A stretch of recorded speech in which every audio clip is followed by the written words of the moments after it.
Hey guys, welcome back to today's video. Today is Thursday, September 24th, 2020, and today I wanted to talk to you guys about Joe Biden and his national lead. So right now on the 538 forecast, Joe Biden has a 78% chance at winning the election. On the national average, Biden is also up 7.4%. So one thing that I do mention in a number of my videos is that we hear constantly how the presidential election is going to eventually narrow up. But what we see today, I believe we're 41 days from the election, and the election hasn't narrowed up. Now, I get it. In 2016, Hillary Clinton's campaign crumbled in the final 2 weeks, but the Biden campaign has taken precautions to avoid an eventual loss in the Rust Belt for the Democratic Party, to avoid not reaching out to certain groups. The only part that I'd say that the Biden campaign is doing, in a sense, worse than Hillary Clinton is maybe amongst Hispanic voters. Other than that, they're running up the numbers amongst white voters, white college-educated voters to be specific, and also turnout numbers are going to be a lot higher than expected. 61 million ballots have been have been requested through an absentee method, meaning these people will either be voting by mail or dropping it off in person. Pretty much, we're going to see around half of the votes at least be cast by mail, if not, dropped off in person, which would just essentially mean that they wouldn't be voting, they wouldn't be waiting in line, they'd just be putting it in the in their town clerk or wherever they drop it off. That way they can get it in without having to worry about the mail backing up. So looking at the national lead, Biden has a pretty strong lead, not only here, but on the betting odds. I think we made a video about the betting odds maybe back around this time period, so late August, early September. And since then, Biden's lead has been pretty okay. It's nowhere near where it was back in July and August, but at the same time, this is not good for an incumbent president. At no point should Biden be above in the betting odds. Throughout the entire Democratic primary season, Biden was always under Donald Trump in terms of the betting odds. It wasn't until around the summertime that Biden took a very strong lead. And as we see now, people are starting to be more confident in a Biden victory. Why? Because as we get closer and closer to the election, the electoral map is shaping up to be pro-Biden. Let's take a look at some of these statewide numbers. Like I said, the national average has not fluctuated too much. You can see over the past couple of months, it's gone up to at most 9%, which it's at 7.4% today, which all Biden needs is just one more poll to bump him up to 7.5, which means it would be rounded up to 8. But look at the last month and a half or so. I mean, right after the DNC, sure, Biden did get a bump, but we've been hovering around 8% for the past 2 months alone. And we've seen 60 days have passed, and the numbers haven't really changed. And there's an additional 40 or so days until the general election. The numbers probably aren't going to change too much either. So let's take a look at these swing states. Arizona, Biden is up by 3.6%. This is a state where Trump was up by 4 in 2016. He won it by 3.5. Biden is up by a lean margin. We'll actually characterize this map really quickly. We're not going to go through every swing state. We'll talk about the most important ones. Let's get rid of Colorado, New Mexico, Nevada, Virginia, Minnesota. Actually, not Minnesota. We'll talk about Minnesota. We'll get rid of those states, and we'll talk about Nevada, but we're not going to characterize every single state. We can look at Colorado. Biden's up by 11. You take a look at Georgia, Trump is up by 0.6. He was up by 6% in 2016. Sorry, he won it by nearly 6% in 2016. In Florida, this is the only state where Biden is lacking compared to where he was before. At one point in time, he led on the 538 average by 8% in Florida. It's down to a 2-point lead, but then again, yes, it's 29 electoral votes, but it's not crucial to Biden's victory. Florida could easily go red, and Biden could still win the election. So let's characterize that red for right now, just because that's the only area where Biden's really doing lackluster in terms of his polling margin. A new poll out of Iowa today shows Biden ahead by 3% from the New York Times Siena College poll. An A-plus pollster has Biden at 45% of the vote. Now, I get it. Undecided voters very well could split for Donald Trump, but he's above Donald Trump by 3%. Not necessarily the best sign for someone who carried this state by almost 9%, actually 9%, almost 10% in 2016, 9.41% 4 years ago. So Trump is only up by 1% in this state, rounded up, which means he's actually at a worse position. Let's move over to some other swing states. Michigan, Biden is up by 7%. Like I said, throughout the entire campaign season, this is matching the national average, and we're not seeing anything really change from that. Like I said, Biden's been around 7-8% over the past 2 months. Over the past 2 months in Michigan, he's been at 7-8%. Moving down to Minnesota, look here. I mean, Biden is up 10% in Minnesota. no real data indicating that the race is going to be as close as it was 4 years ago. Moving over to the next state, Nevada, Biden is up by 2.5%. Now, we understand that Biden is doing a little bit worse than Hillary Clinton in terms of this Hispanic vote, but you also have to realize Nevada consistently overperforms, Republicans consistently overperform in polling data compared to their election result. Republicans were expected to carry the Senate race, the governor's race in Nevada in 2018. Donald Trump was expected to carry Nevada on Election Day 4 years ago. He didn't. Republicans have always been overestimated in Nevada. Taking a look at New Hampshire, this is a state where Biden recently had a close poll, but new data out shows that the average actually is a little bit higher than expected, Biden plus 9.1. Looking around at some other states, Ohio, Trump is only ahead by 1%. He carried this state by 8% in 2016, and Biden being at 47% is already a pretty considerable improvement off Hillary Clinton, a 4-point improvement from 2016.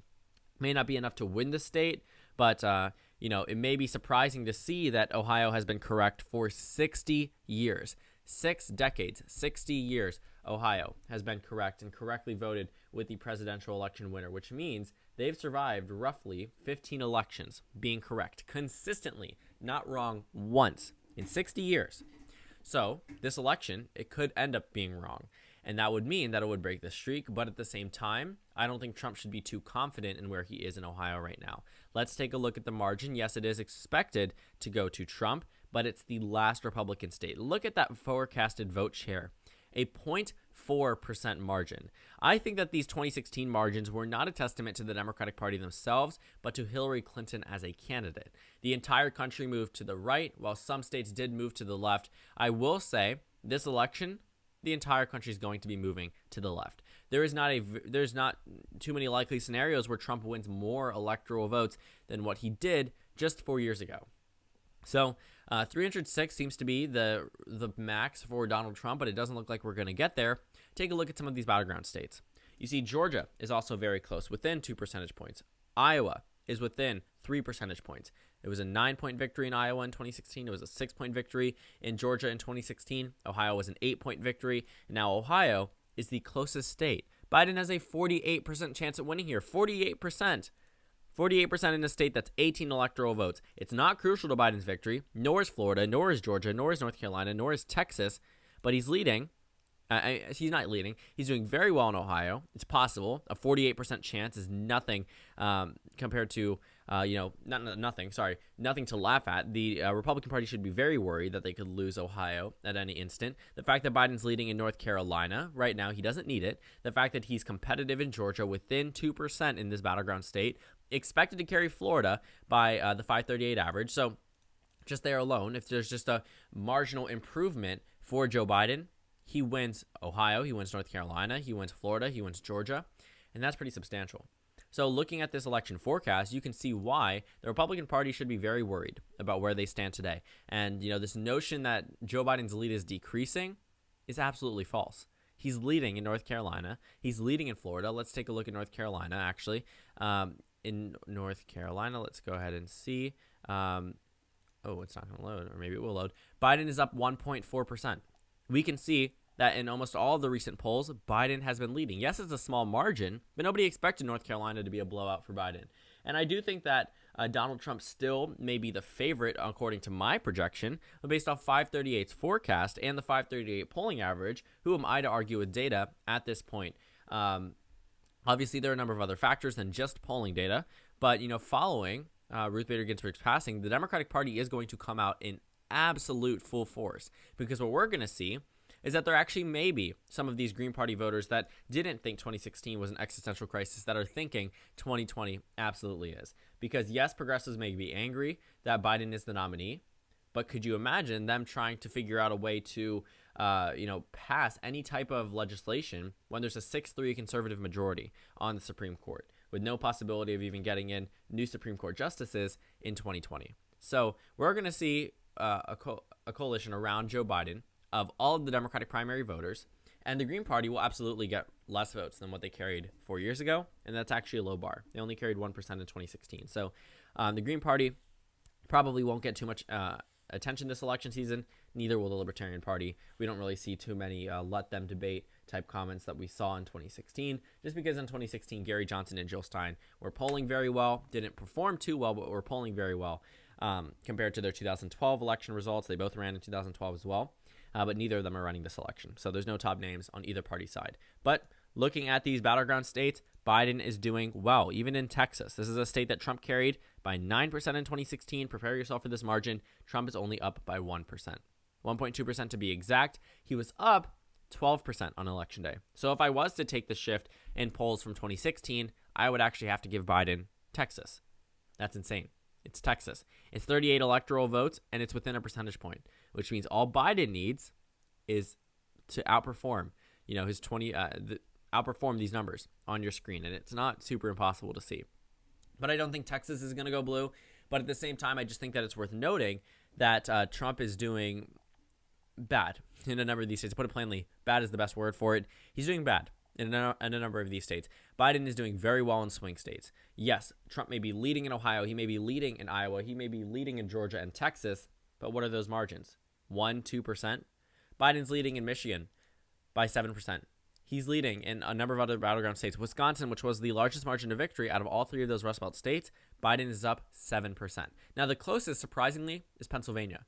Biden is only up by 5% on the 538 average, but up 5% when Hillary was only up 2 on election day, and she only lost by less than a percentage point.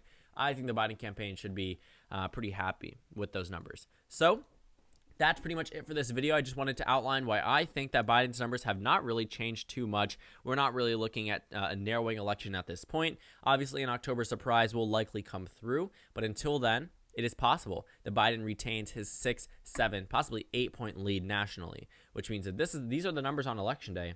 Trump's re-election campaign is sealed. The fate is sealed because Trump needs something insane to come out against Joe Biden in order to win the election.